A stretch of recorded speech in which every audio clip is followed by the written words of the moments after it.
Well, afternoon of Wednesday, 26th of June 2024. My name is Allian Atubandiize, taking you throughout today's edition.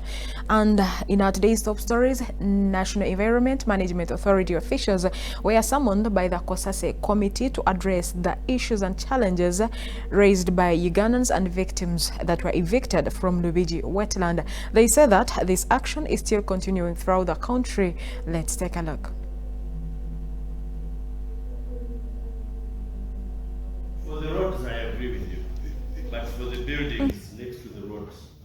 Following the eviction of people from Lubigi swamp and left many houses demolished, NEMA have been headlining news in the country Uganda, which prompted the committee of caucus to call them to explain under which circumstances did they demolish houses selectively. Drive after immediately after Barara town, the road going to Bushenyi, continue to Tungamo. You agree with me that all those houses are in a wetland by that definition. Along that road. Seasonally or permanently flooded? The words, yes. If the place is seasonally or permanently flooded, yes. The answer would be yes. And Moscow with Kampala roads are flooded seasonally. So exactly. Chair, majority of them are all those houses down. Majority of them are in the wetland, especially. In their response, the NEMA officials said that they demolished all those houses that were there illegally and left their houses for those who had certificates. Yenamanyi nti yasasula sente mu NEMA n'afuna ne certificate ya NEMA teyamenyeddwa era tekinabaawo. So tebasobola kumenya ng'ate wafuna certificate. Pozi certificate woba wagifuna mu bukyamu tujja kuzitunulamu ezimu tusobola nozikansolinga. Abantu abakaweebwa amabaluwa bali 315 nga bano baweebwa okulabulwa basobole kuva mu ntobazi mu mirembe nga tebamenyeddwa, abamu bavaawo mu mirembe. Members on the committee, like Honorable Nathan Itungo representing the people of Kashari South, said that by the look of things, NEMA has become more tough. He urged all those people in wetlands to start evicting themselves before NEMA comes.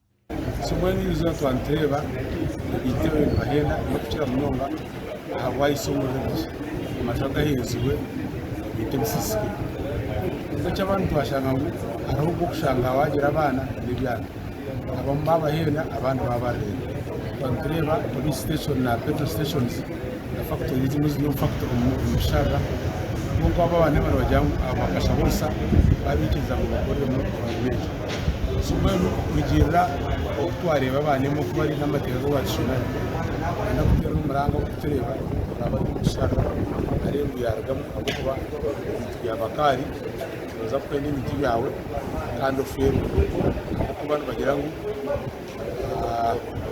wahu makari ninde cyikuza no manya yagaruki bene manya ngo baza kuya kuhenda bana buri mushara atara ni bashaka abayine n'yakora umushara abumba bumwe abo kuba kirebuka abakankuru yakira amaja kuba heze nako bayo bagenda. Honorable Medadi Segona, who is the committee chairperson, asked NEMA to stop giving out certificates to people to start doing their activities in wetlands, saying that it shows NEMA's unseriousness in doing their things.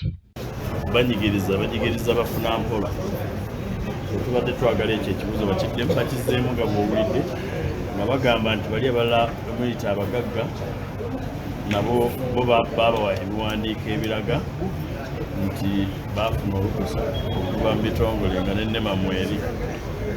Tubadde tukyayagala nnyo okumanya obanga NEMA bwekuwa olukusa n'ozimba ekizimbe ekinene nga kino, olwo ettaka eryo liba terikyali lya lutobazi. Tugamba nti NEMA bweba ekukkiriza kuzimba mu petrol station, kuzimba mu goloofa, kuzimba mu essomero, kuzimba mu poliisi, olwo liba terikyali lya lutobazi kubanga omulimu gwayo kuuma ntobazi. Tujja kwetegereza kubanga mu shedi oba mu kawakatirwa akali ku tteeka eryoteekawo mulimu ekibakkiriza ezoyita permitted activities, regulated activities, nga twagala okumanya nti basukka regulated activities bakkirizibwa n'okuwa olukusa okukola ebintu ebirala, kubanga bekiba nti babakkiriza kuyisaamu enguudo, okukolamu recreation, tugambe nga gardens, okulimiramu nezibayise commercial activities ng'okuvuba ebifaanana bwe bito n'amalobo, nti ate olukusa olukkiriza omuntu okuzimba mu factory lwo balugjawa, kubanga bo tebafuuka tteeka. Abalala tubalaba nga balina olukusa naye nga bazimbyemu flat ng'ebimu ku byalo byatugamba. Abalala tubalaba abamu akugambye nti ennyanja yeyajja n'ebayiikiriza, n'olwekyo ne basobola okuyiwa ettaka okugoba ennyanja, naye ate abalala nagamba nti ennyanja bw'ejja neewamba ettaka lyo liba lifuuse eryayo gw'ogiviira. Lwaki? Kubamu bagiviira ate abalala ne bagigoba. Naye tujja kufuna omukisa okwongera okuwuliziganya nabo batubuulire lwaki ebintu bye babikoze bwe batyo nga bwe babikoze. Ronald, Gntv at Parliament. It was on 11th June 2024 when thousands of people were evicted from Lubigi wetland without even warning, which forced many members of parliament to come out and condemn the vice, hence advising NEMA officials to always give people warning in wetlands before evicting them.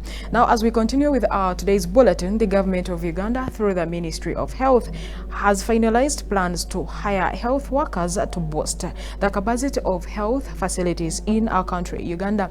Dr. Pius Okang, the chairperson of Health Service Commission, announced these plans. We have more.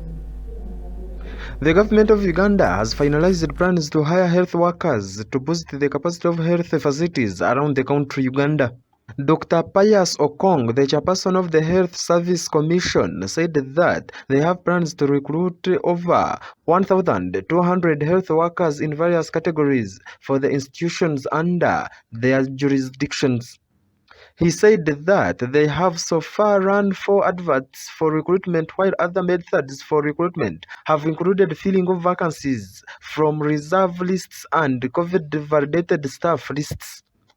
According to the Health Service Commission, the need for these health workers has been necessitated by the redesignation of some medical personnel, those on study leaves, abscondment, and retirements.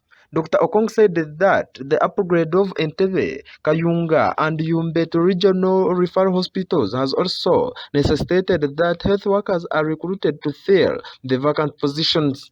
The Health Service Commission chairperson, Dr. Pius Okong, however, clarified that 1,200 will not necessarily be new, but rather some will be changing and upgrading their positions, having already been in public service.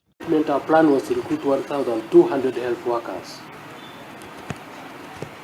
Following the Minister of Public Service lifting the ban on recruitment, after the Auditor General had completed the audit process of the payroll, in February this year, we received the submissions following that letter in February from these institutions to recruit health workers. And we are likely to recruit up and above the 1,200 target. So what was our plan then for recruiting these health workers? Specifically, in recruiting these health workers, we used several avenues. One, before February, we were recruiting on replacement basis.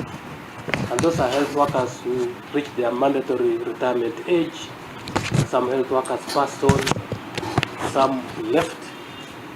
And that was one method, recruitment on replacement basis. That one did not need any clearance from Ministry of Public Service.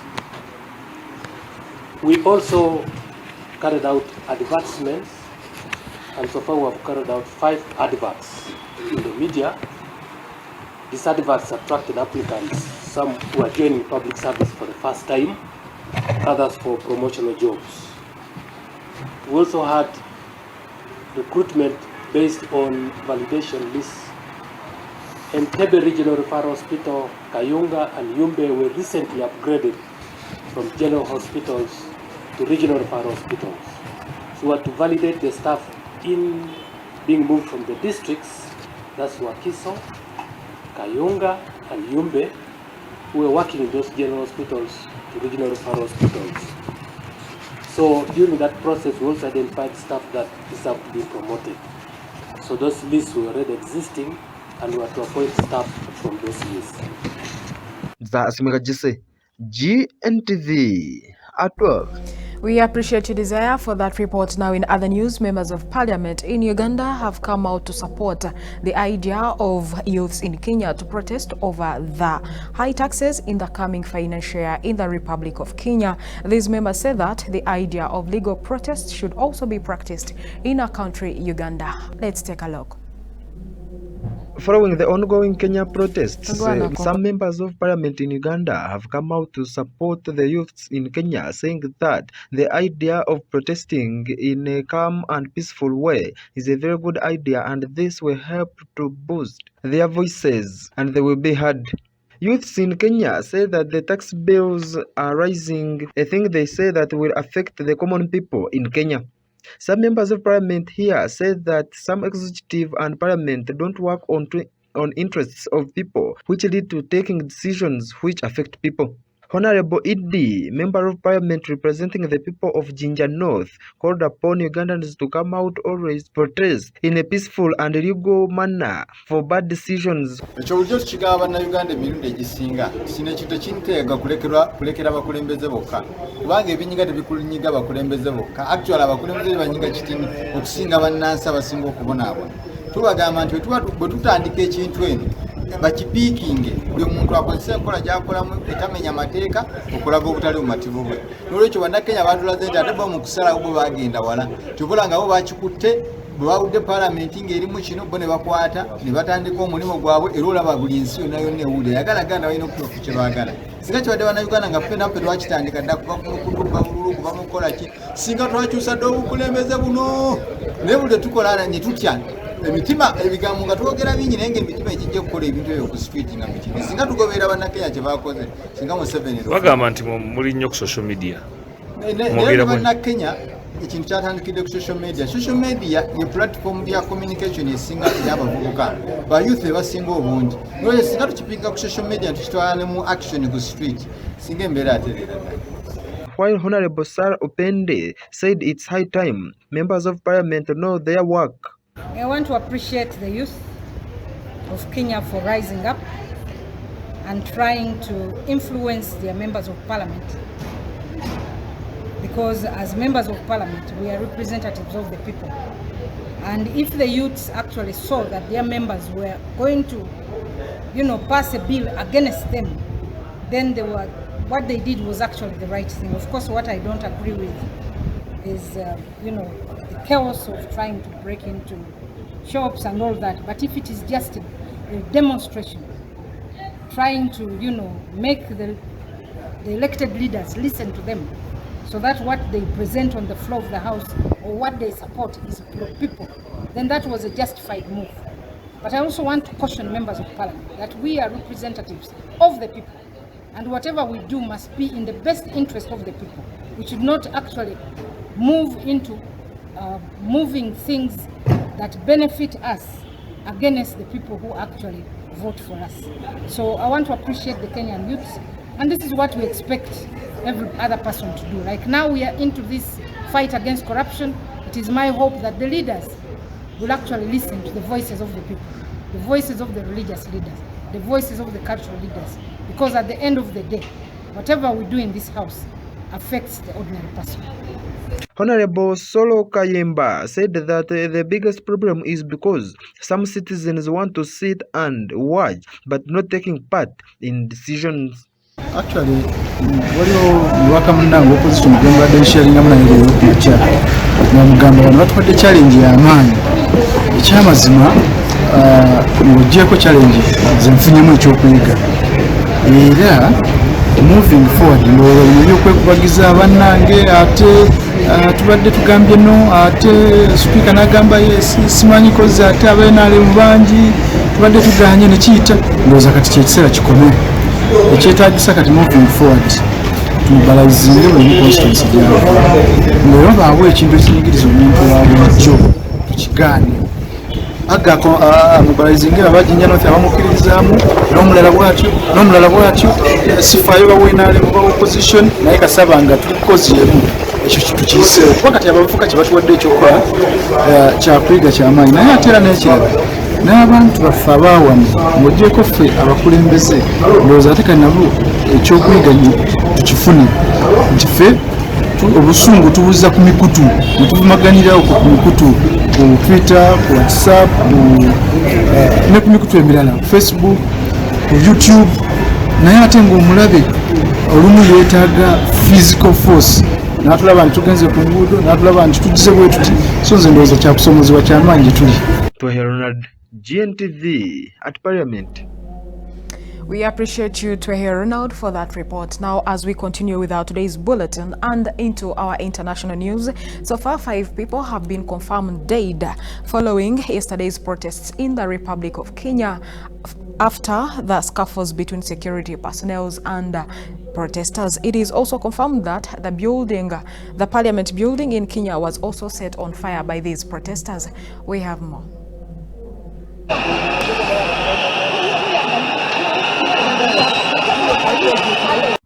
At least 5 people were killed during street protests over the new tax bill proposal in Kenya's capital as police fired on protesters after thousands stormed into Kenya's parliament and set a part of it on fire, according to some reporters.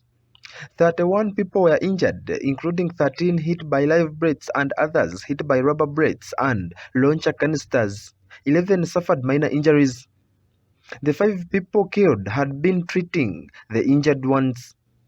The protests targeted Kenya's president, His Excellency William Ruto, who, despite being lauded by Washington during the recent state dinner hosted by President Biden, has become deeply unpopular at home over tax hikes that have enraged the middle class.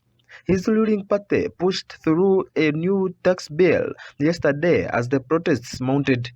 At 3 p.m. in the evening, a crowd of protesters who appeared to be unarmed breached into Parliament building in Nairobi city center after entering the heavily fortified compound. Gunshots could be heard from Parliament. In the streets, police beat protesters and fired tear gas at them. Kenya's Defense Secretary Aden Duale ordered the deployment of Kenya's army troops to support the National Police Service in dealing with the nationwide protests. During the protests, the legislation dubbed Finance Bill 2024 was introduced in Kenya's parliament for debate in May.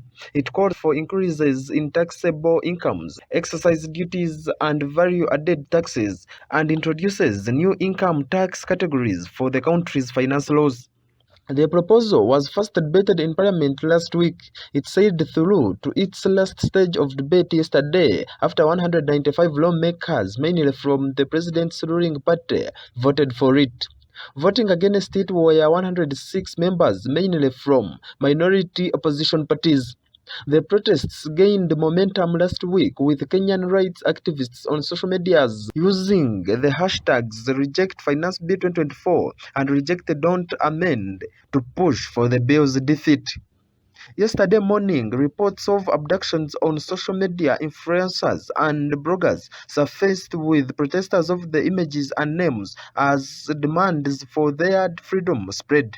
Some online posts read, "Abductions won't stop us."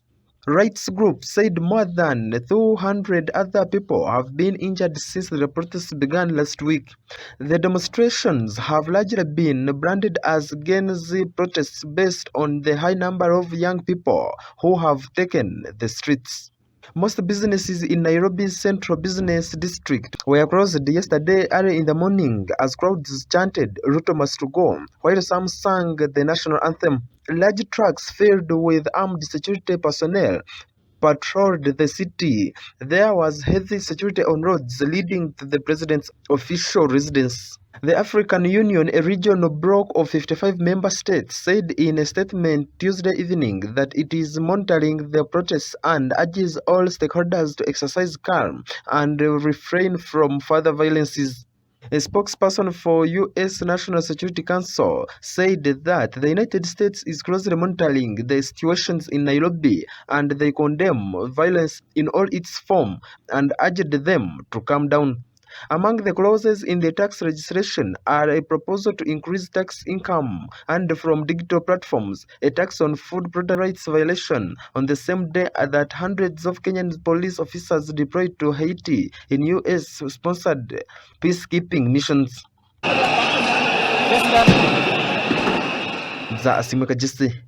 Gntv at 12.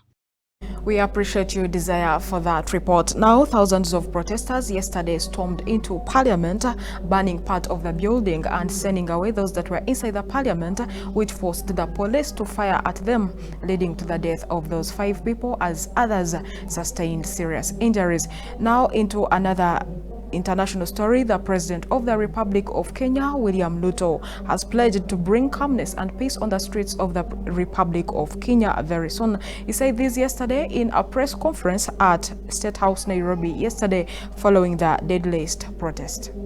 The President of the Republic of Kenya, His Excellency William Ruto, said that the legitimate protests against the bill to raise taxes were hijacked by a group of organized criminals.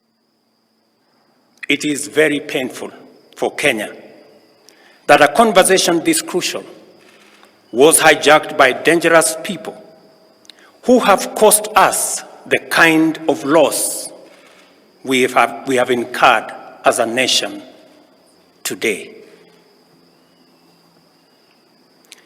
It is possible that the criminals who rained terror on innocent people and attempted to challenge our law enforcement deployments are still determined to continue with their dangerous behavior.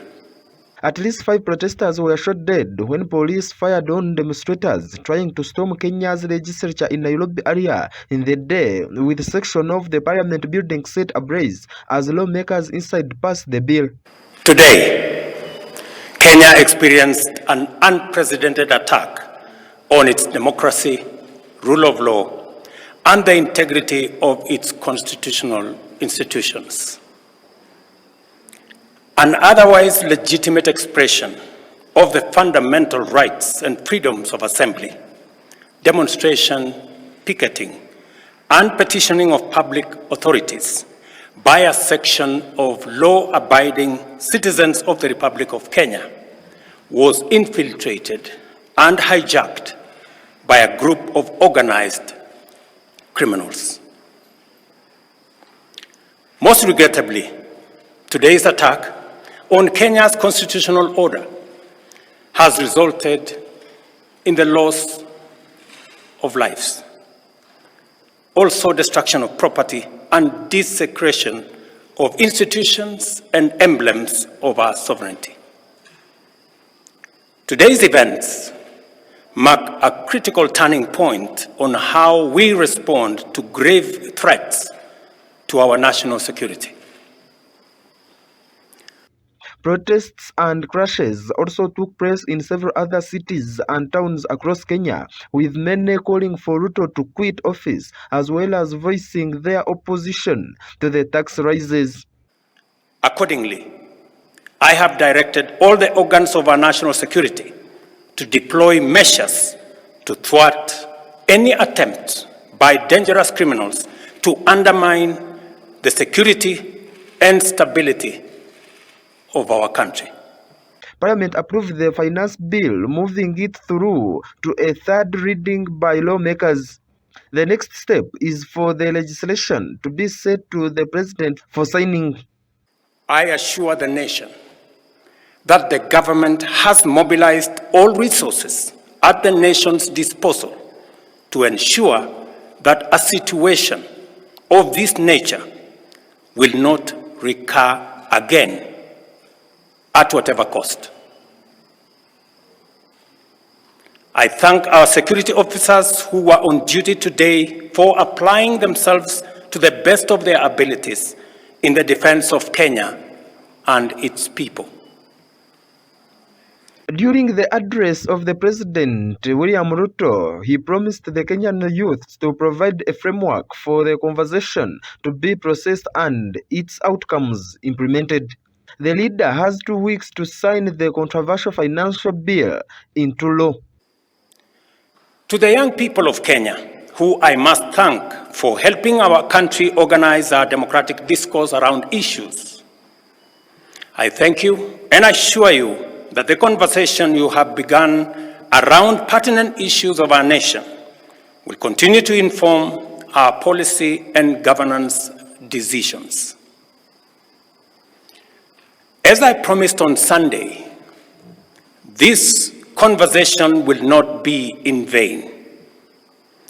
I will not only champion for the cause of issue-based, policy-oriented, and tribeless engagement on critical national issues, but also provide a framework for this conversation to be processed and its outcomes implemented.